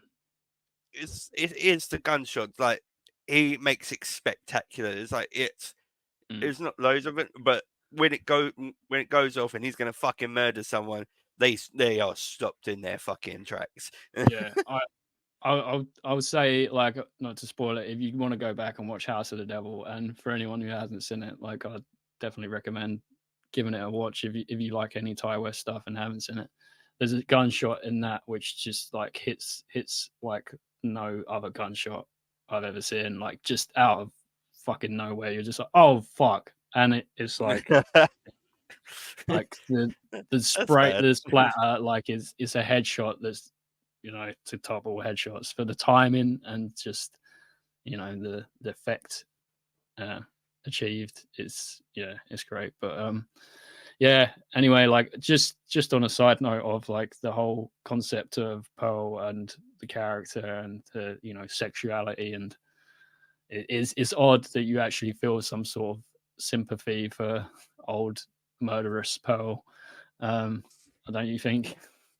It's weird. Like it's like she just wants some. She just wants some from old Howard, and he's like, my heart, I can't do it. And then yeah, but you got much else to say on X before we move on? I just the ending, like I've got to say when Howard goes, I'm not going into full detail, but okay, fucking like out of nowhere. Yeah, we'll leave that bit. Yeah, we'll leave that. But, you really need to see it because it's like your jaw's just gonna drop. Like there's so many jaw dropping points in this movie where you're just like, really, fucking really, okay then. So we're gonna be sitting through this, are we? Like, yes, you are. Good stuff. Yeah, man. Yeah, excellent. Well, I would say we won't rate. We'll wait till we've talked about all three, and then you can tell me which one's your favorite and what you'd rate them or whatever, if you want to do it that way. Yeah, cool. All right, moving on to Pearl then. So yeah, obviously you watched these in quick succession. I watched, you know, this one earlier this year, and then I watched it again after I watched Maxine, and second time maybe like it even more, to be honest. But yeah, so we go back and we find out more about old Pearl when she was young, when she was a youngin', and post or end of World War One. Howard's out in service, or on his about to come back from serving in the war. Her mum's she's a strict, hard-nosed bitch of a mother, and yes, she is. She is indeed. And the dad's invalid or paralyzed, or don't know exactly what's wrong with him, but he's frozen there in his chair most of the time. And so Pearl was just like a country bumpkin, and she wants to be a movie star, wants to be a dancer, whatever. Country bumpkin indeed. That voice is something. Do you not like the accent, no? Fucking winds me up. Really does. Is it great? Yeah, first 10 minutes is like, Oh wow. It's like, oh mama. It's like, wow. Okay. Yeah. Mia Goth is actually British, isn't she? I don't know if you know that. I had no idea. No. Yeah. So yeah, I don't know. It's a portrayal of that accent, I guess. So yeah, I don't know. Like, do you want to give us a bit more of the? It's just it's well. We'll start this off, and she's young. Like, she's obviously just like she's a young girl. Basically, I feel like she's been like, she feels she's left behind. Her mum's strict, won't let her fucking do anything. Stay here, like dancing is outlawed or something like that, and all she wants to do is go off and be an actor. Like she loves movies. She goes to there whenever she can by like taking the money. Like she has to get the medicine for her dad, Mm. and then and the medicine ends up being fucking Morphine, isn't it? Liquid yeah, morphine, or just liquid morphine. That's it. So she's sitting in the cinema and just whoop, swigging away. next liquid morphine and just sitting there like, like, what the fuck? And this is just the top of it, and it gets to the dad part, and she just. You just know you're gonna call it anyway when you see her like take him out like to like go on a stroll and stuff, and she's gonna fucking do it, isn't she? She's gonna do it, and he just goes, not time yet, and it just does that for a while through the movie because she's trying to be like opportunistic, but her mum knows what she's like. You want to fucking kill him, don't you? Yeah, well, I mean, you get early on. Obviously, if you'd seen X before this, I imagine you'd be like, well, we know this is Pearl. We know she's like kind of fucked up, but like you see her kill a duck, right, in the first 5 minutes or something. I don't know. Yeah, so the fucking that swan, happens. Yeah, the swan, goose, wherever. Yeah, goose. Yeah, what a fucking swan. I think she calls it a goose. Yeah. Yeah. And she has murderous, because what bitch does that? Like, I mean, you figure out, and you figure out why she's done that, and you just, well,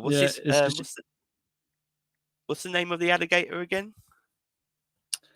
I can't remember. Let's have a look. Oh, it says in her 20s. Yeah, Pearl shows signs of sacrifice. He kills farm animals. Where's that? All right. I need the plot. It's not giving me it. I don't know, because I thought she said like Peter or something like that, but then it says girl. She refers to the alligator by name. I know this is a silly thing to get hung Feeder. up on. So, Feeder. Yeah. All right. Cool. Or Feder. Pearl's alligator name is Feder after Feder Barra, who was an American silent film actress. Oh, nice. There you go. And one of cinema's early sex symbols. Oh, well, there you go. Obviously, Ty West did his homework. Yeah, there you go. Yeah. Of course, he would. But yeah, so yeah, feeds the goose to the whatever. You see the psychopathy. You see the murderous, malicious intent, just waiting to. Oh yeah. You know a clog is gone. Right. Yeah. Yeah, she's fucking cooked, and you're just waiting. But yeah. So, long story short, she meets the projectionist, offers her to come back, and watch some films at some point. You see the seeds get sown, like you said, like you saw what was coming. He's going to show us some porn. Shows her straight up porn. 1900s black and white porn. That's an arse, and you know exactly what that arse is doing, and the camera doesn't like until he starts talking again. The camera's just you're watching this. You are watching this. Yeah, I can't remember the term for that when it goes in a silent film where it goes from the dialogue to the action or whatever, and he's like, "Oh, let me have a piece" or something. I can't remember the exact line, but it's just like, "Let me have a little" or something like that, and you're just like, and then it cuts to him, them doing the business or whatever. But yeah, I don't know. It was funny. There is a sense of humor to these films. It's just like it's dark as all hell, but like it does make you chuckle. One is it the first time they meet? What is it he gives her? Is it he gives a her clip or something?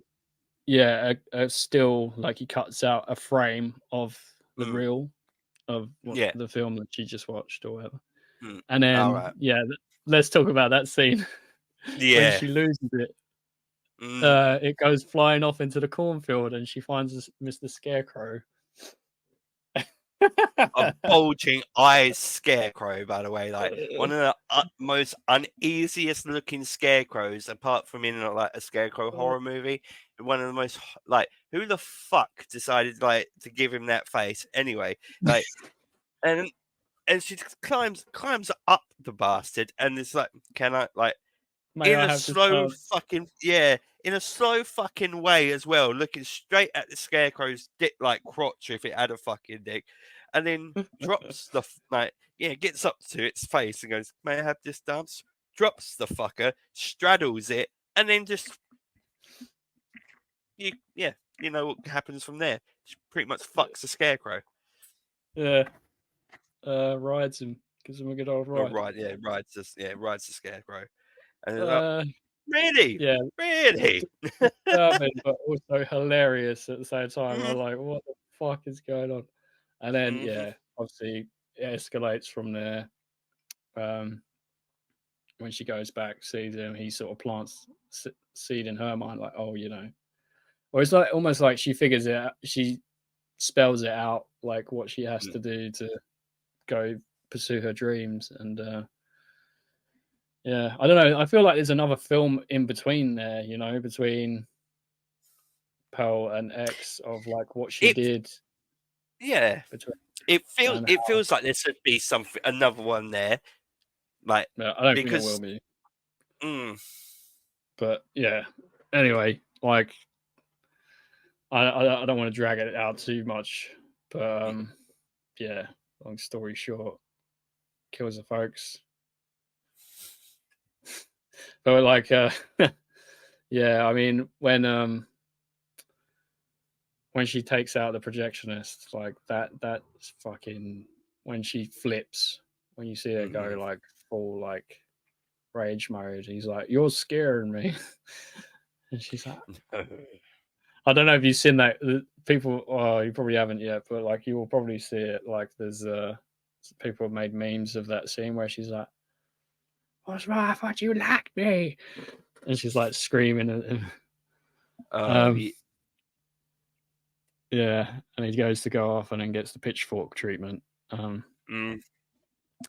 Yeah, that's pretty brutal. Just like a square blocks of hay, like just runs him through like a motherfucker. Yeah, literally.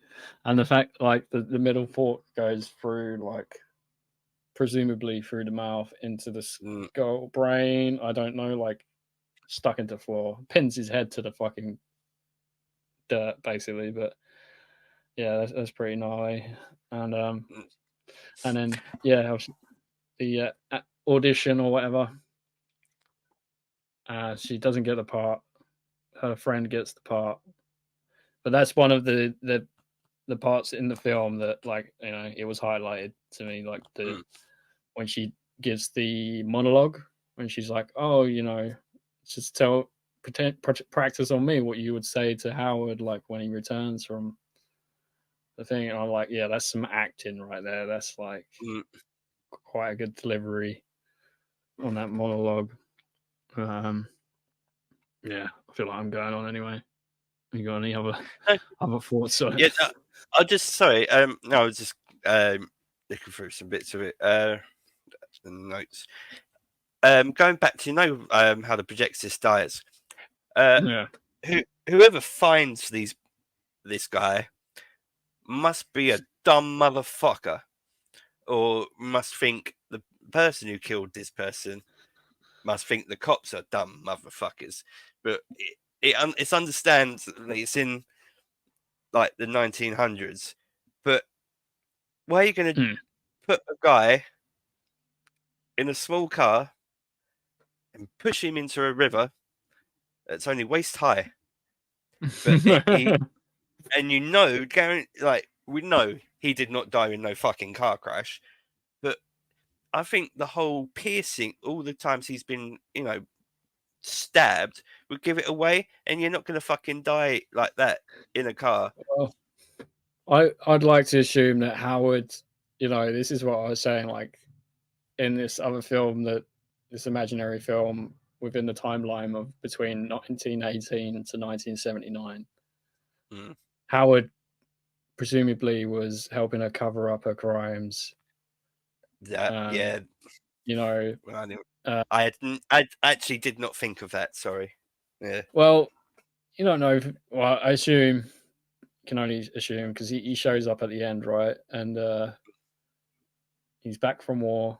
She's set the table, and with her dead parents there, the rotting pig carcass that's got maggots all over it, the moldy food, and then I didn't see this the first time, by the way, because we watched it on streaming. But when it gets to the end credits and then it just cuts to next film or stops, but where it just freezes. Apparently, that was just like a take where it wasn't planned. She was just like looking at the camera, like smiling crazily, and then she just like kept it going for like he's just like keep it rolling, I guess, like while she like bursts into tears, but like still smiling creepily the whole time, like looking for reassurance or something. Like I don't know. It's mental. I gotta give it to her. Like if an actor can fucking wind you up and make you feel all these fucking ways, and you're just like, damn, like, that's a good fucking actor. They did their fucking job. Definitely. One thing, like she really, Orphan. No. Gives me proper Orphan vibes. She does just literally the way she just is. Yeah, I see what you mean. Yeah, similar sort of character arc, but this is a bit more, I don't know, extreme, I guess. But, yeah. But yeah, I guess there's not much more to be said about Pearl. Is there? There's the burning mother scene. Oh, right. Okay, yeah. I've got to say, I sniggered during that. And then she does the whole pet, like, it's obviously in her head because she doesn't get what she wants. And then her mum does the whole Pet Cemetery thing. Yeah. You get nothing. So fuck's sake. Yeah, that's another thing I've noticed. A recurring theme or thing in these films where there's like a phrase is said and it's repeated back to the parent. Like the mother says, I can't remember the fucking line now. But yeah, she repeats it back to her when she's like burnt, dying in the basement or whatever. And there's a similar thing in Maxine with the I will not accept a life I do not deserve or whatever. And this is another interesting thing that obviously you don't pick up on until I guess you wouldn't watch because you watched Maxine last. Yeah, I watched X again after Maxine, so there's certain things with certain character, which we'll leave. I guess we try and leave the giallo aspect of Maxine open, so if anyone would want to see this, they don't find out who the killer is. But yeah, there's certain things that become more apparent on subsequent viewings, which is something I think is that's it just lends to the rewatchability of a film is if there's things that you can capture or you don't catch the first time round, or when you go back on repeated viewings, you're like, oh yeah, it's just a little extra for you to discover afterwards, makes you want to see a film again. Yeah, they are they are tenner each for the Blu-ray version, so I'm definitely picking these up when I get paid. I said I got these from FOP, which is basically an offshoot of HMV. And I got them for $5 each, Example, yesterday. Literally picked them up. It was like £5 when you buy it with another purchase. So I just purchased both of them, thinking I'd have to spend £10 to get one for £5, but they were both £5. So, that's cool. Yeah, if you know what a FOP is, it's basically HMV. I think HMV own it, so it's good. Yeah, so that's it. Another one thing that one last thing goes back to the Pitchfork murder. How the fuck did she get? I know it's like the filming and how it's filmed, like how it's made to look, but how she goes, and he even noticed it when he's sitting in the car. How he goes from the barn to screaming in his face, he just turns around like, what the fuck? That is some. Yeah. Just boom there. I fucking bang. Like, how the fuck did you get there? Like, that quickly. And even he recognizes it before he's about to get stabbed for the first time. Like, what the fuck? Where did she come from? Yeah. No, I thought that was that bit. Well, I'm just. Yeah. When she gets the girl with the axe as well, she just like walks slowly, or not slowly, like power walks, and then runs a little bit behind her while she's trying to run off, like true slasher style. But that part too, like, what the fuck? Like, just walking and just slashing with an axe, like, it's like she can't keep up with it, or no, I'm just gonna keep going. Fuck this bitch. Yeah, that's another thing I've neglected to mention throughout. Is this shooting style? Like, there's some quite, arty shots of dismemberment and stuff like that, like cutaway shots. That you get throughout these films. Like, he's obviously got his own visual style or whatever. Yeah, definitely does. Yeah, man. But Maxine, end of the trilogy. Well, we presume it's going to be the end. I don't know if he'll carry this on. I mean, he could, I guess. Oh, but he totally could. Will he? I don't know. But yeah. So we had late 70s, 1980s, and then we got the 80s picking back up with the character Maxine from the end of X. It's now, in 80s LA, similar to like Once Upon a Time in Hollywood. It's very much of that era, capturing what's going on in, in LA at the time. Maxine's trying to work her way out of one genre of film into another. And yeah, let's go. What are you thinking here? I was drawn in like from the get go. It's just like I think it's just because of the first two movies. So I was just like, well, I had to watch it anyway. But it was like, I'm really looking forward to this because you ready? Yeah. It's 1980s and it's coming up, and it just gets to the point where her friend comes up, and it's fucking Halsey. Halsey. Yeah. Refresh my memory, because the singer Halsey. Oh, his name's is it Moses Sumney? Is his name, isn't it? No, I mean the female singer. Halsey. Oh, the lady. All right, yeah, the girl. Yeah, because I remember now. I wasn't familiar with her. No, I thought you were talking about her, like her friend who's the gay guy who works in the. No, it's the chick who. No, the chick with the short hair that comes up and just gives her like, and the last thing is like, I'm going to a party tonight. Yes, or like, don't be a chick in LA, or like, and you just never see her again. And they're like, Yeah.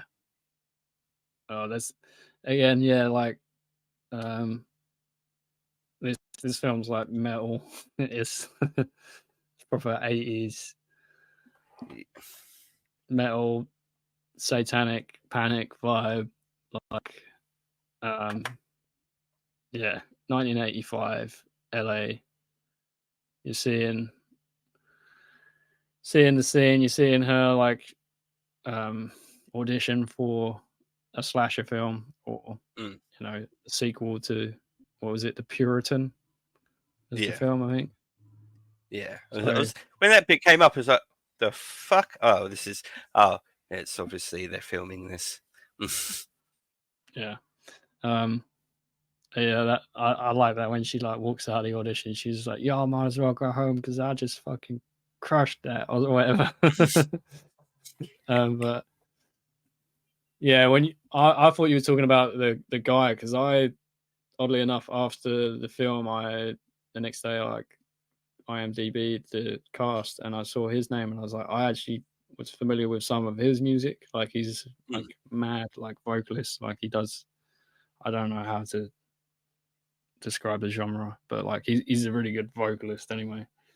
So I was like, it's a bit on the nose with the Judas Priest, you know, thing. I was like, maybe whatever, but like either way, they proper hammer the giallo angle with the murder mystery like thing. Like who is it? Trying to figure out, and I like the way they tied it in with the Night Stalker, the Richard Ramirez murder spree that was going on around the time. That's exactly what I said. Like it got to the point, and like she was, people were fucking dying, and like, I know that sign. That sign he's leaving. That looks really familiar. And I was like, is this about Richard Ramirez? So this like the whole Stalker, yeah. And it gets to the end. Well, it gets to the end, and it does that clip, doesn't it? And fucking called it. Yeah.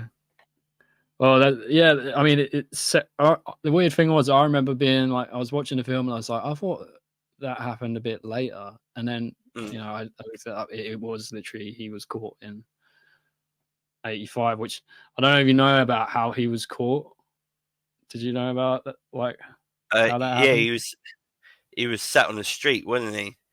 And then, he was. Yeah, the public basically took him down. Someone recognized him from the police sketch. Yeah. In like a 7-Eleven or something, and then they were like, "Hey, that's that guy," and then they started chasing him, and they, you know, basically beat him up, like took him down, beat him up, wait for the police to get him, which is quite interesting. Like, you know, I did. Because it's on. They have there's a series of like of what he was doing and how he was caught on Netflix. Don't know if you've seen it. I didn't actually see it. No. Yeah, it's a Night Stalker thing on there. Just and it goes through his trial and obviously what happened to him. Yeah, it was quite sensationalized. Obviously, when he loved that attention, you could tell he was. Oh yeah, totally. But yeah, he was a self-professed metal fan, rock and roll music. Obviously, drew the pentagram on his hand and in the trial and like played it up like he was pure evil and all that. But did you know what hotel? Apparently, he would stay at this hotel. Oh yeah, it was in like Skid Row, wasn't it? Yeah, it's a Cecil Hotel. Yeah, that's the one. And that's what 1408 is based on. All right. The movie, because people would go in there, like it's either the worst of the worst or murders. Like people were thrown, like there's people throwing themselves out the window. There's that student disappeared.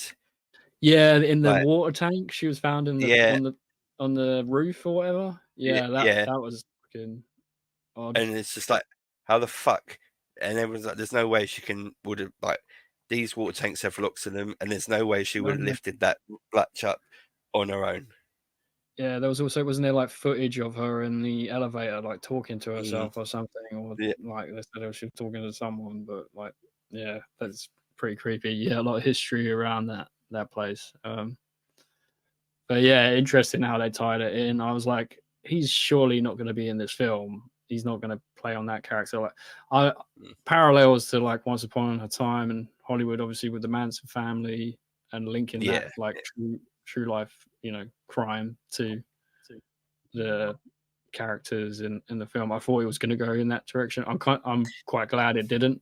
But yeah, like we'll save obviously the reveal, but the whole like branding the pentagram into these victims. Obviously, as we go through, you find a lot of her adult film actresses, friends, or like strippers, whatever, people in the business that start to get killed off around her. And then someone shows the footage from the film X, which seemingly was never released, or who found it. Like, did the sheriff, they find the camera. This is another thing, like where I watched it again after, at the beginning of the film, the sheriff is at the scene of the crimes on the farmhouse, right? Yeah. And then at the end of the film, it shows he was like, "Whoa, they're making one fucked up horror picture or some shit." And it's like, yeah, well, obviously someone had that footage, and it's like, oh, who had access to that footage? And again, it's interesting to see, because I think it even ends with the guy, the preaching thing on the TV. And obviously you come to find out who that character is. Yes. But yeah, I guess we'll just keep that vague. We won't spoil that. When I saw that part, though, it was just, what? Yeah. What? This is the thing, man. Like, I watched it in the cinema, and I hadn't seen X since last December. So I kind of was a bit hazy on, I was like, who's that? At first, and then I was like, and after watching X again, I was like, oh fuck! But obviously, you watched them right, one after the other. So yeah. Kevin Bacon. Let's talk about Kevin Bacon in this film. Porn stash, Kevin Bacon.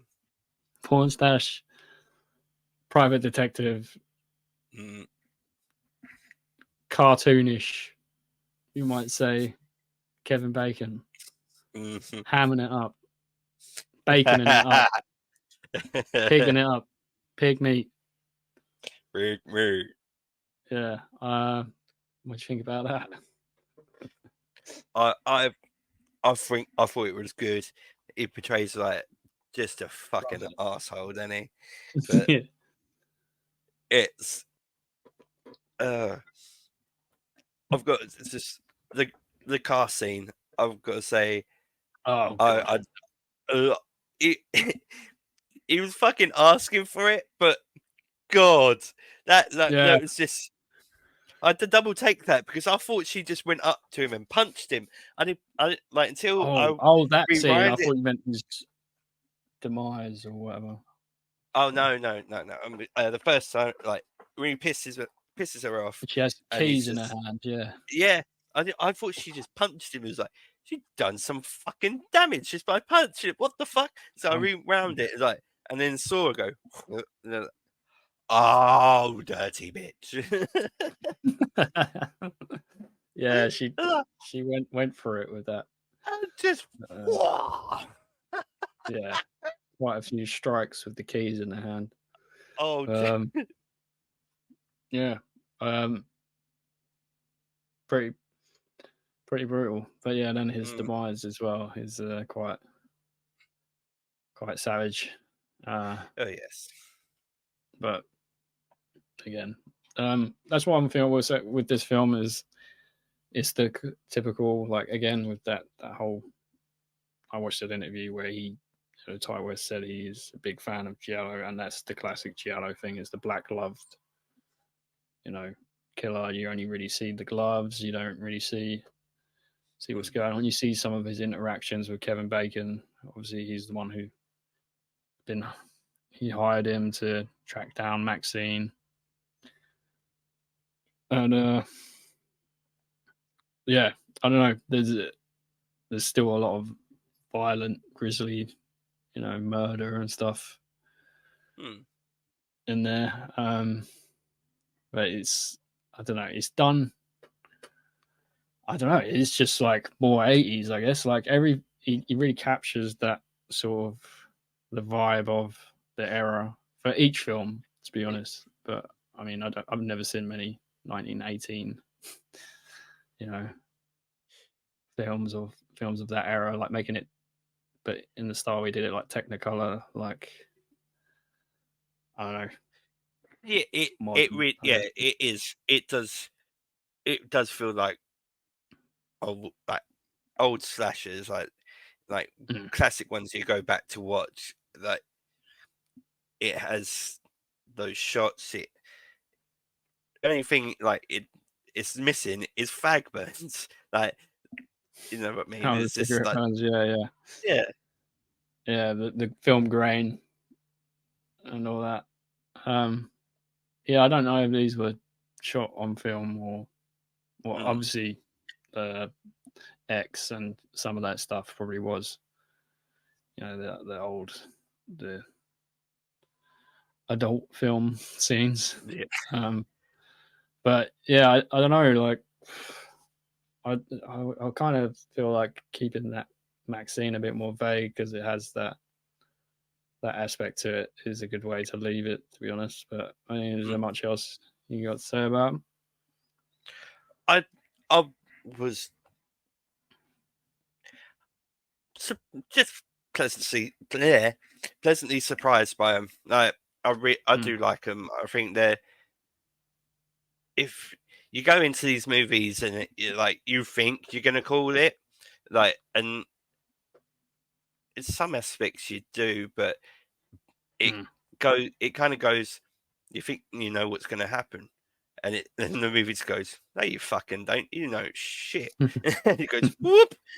I like that. I do appreciate that in movies because I actually genuinely like being surprised instead of my brain going, "Well, this is going to happen. This is going to happen," and I like it when movies go, "Nah, fuck you, dickhead. You know nothing." Yeah, well, that's it. I mean, I would say it got to a point where like it subverts your expectations. Maxine in particular, like there was some things that were like in my mind. I was like, is it going to be? And not saying like I called it or anything, but I was like, is it going to have something to do with this? In terms of who the killer was, and it was that, but it's still done well. It's I don't know. I guess we'll just get to like what our favorite of the three was and what you'd rate them. If you want to go first, what should we rate? I'm gonna go with Maxine and just give it 4. Yeah, that was your favorite of the three. Yeah, cool. Yeah, man. I would say that. What was your second favorite?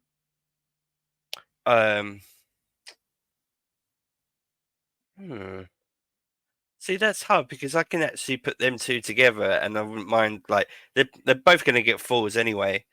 Because all right, 4 stars. Yeah. Each. Cool. Well, 4 out of 5, I'll say.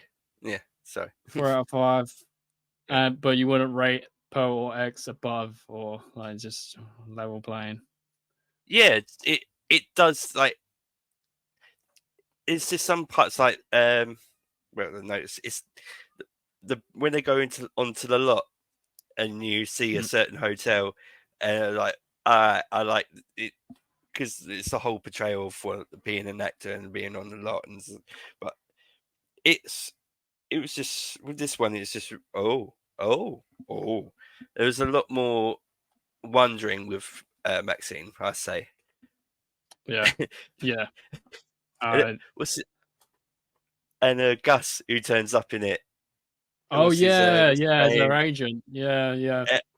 Fan Carlos. fucking tastic. Yeah, like Pretty just good, yeah. brilliant. Yeah.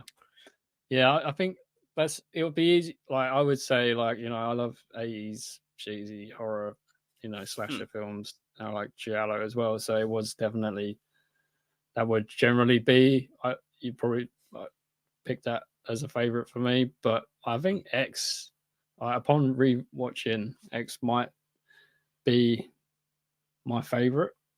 Yeah, I'm because I think I've done it in quick succession. I've obviously skimmed over something, or like where I'm watching it, I'm not paying that attention to what's like the little bit. So I'm gonna go back and I'll probably find something that I haven't seen and be like, or wasn't paying attention to, and okay.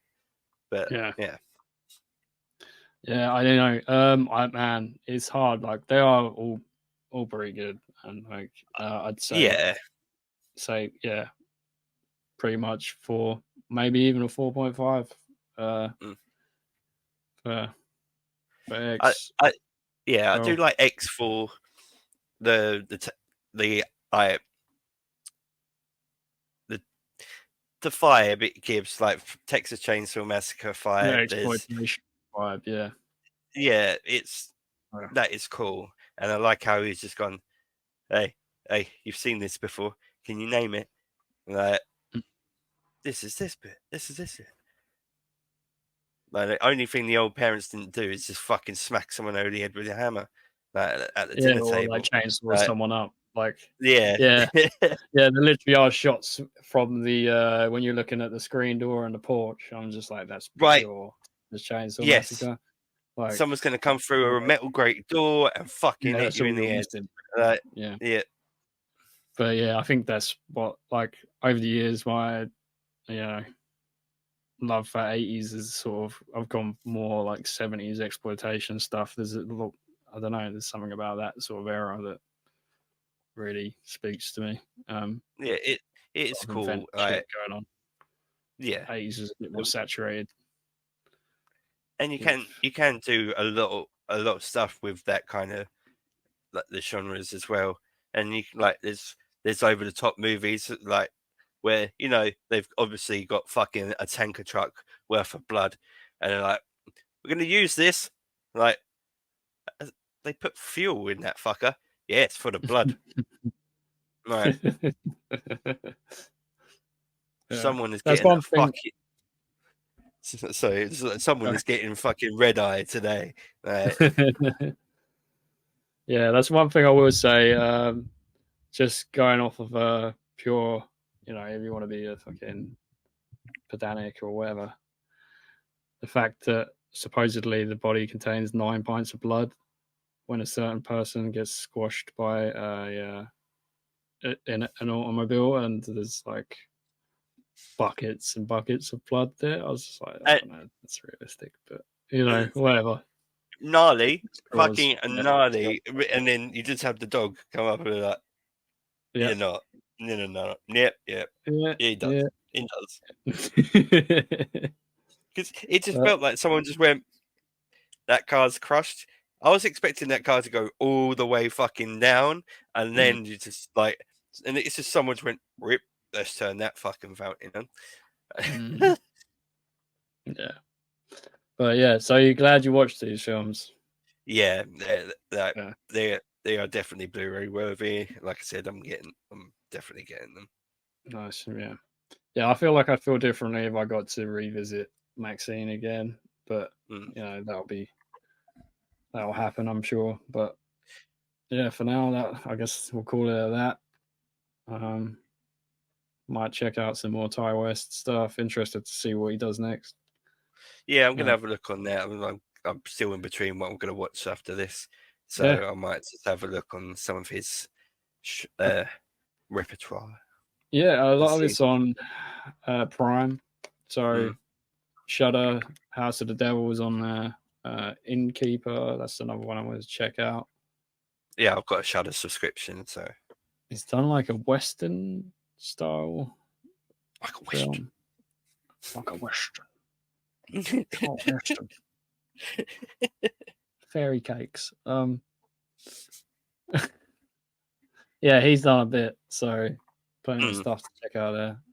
Yeah. But I guess we'll call it an act. As I was going to try and keep this like an hour and a half. It's 2 hours, 5 minutes.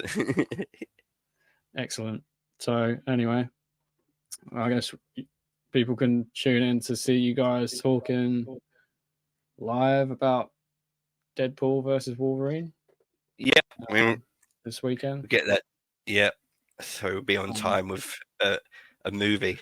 Yeah, when well, everyone else starts fucking talking about it. Yeah, man. So, well, I'm not going to be about it. It's my birthday this weekend, so I've got plans. But have a good birthday. Thank you. What are you getting up to? Oh, you're going in Cradle, aren't you? No, that's for Halloween. Oh no, Halloween. Yeah, sorry. Yeah, yeah. Totally forgot. Nice, you had the shirt on, by the way. Nice. Oh yeah. Yeah, no, I'm getting tattooed. I think I'm going to be staying in the van, Mersey way. Okay. So yeah, I don't know. I'll be doing some stuff, but yeah. Cool beans. Well, Anyways, fun, man. Yeah. Cheers to anyone that happens to watch this. If you want to see us, you want to go Pop Rose Podcast on all the social media bullshit. Got more videos there. Instagram. What's the TikTok? Pop Rob. Yeah, hang on, let me see. Oh, there we go. We can edit this. It's fine. Yeah, yeah. Your professionalism. Professionalism is. Yes. Good stuff. Yeah, it's at pop.roast. So that's the TikTok. So be posting more on there because we've only got 4 videos at the moment. So I've been lacking. Stuff. Yeah, no worries. Well, like, subscribe, do all that stuff, and we'll catch you soon again on air. So cool beans. Cool beans. Peace.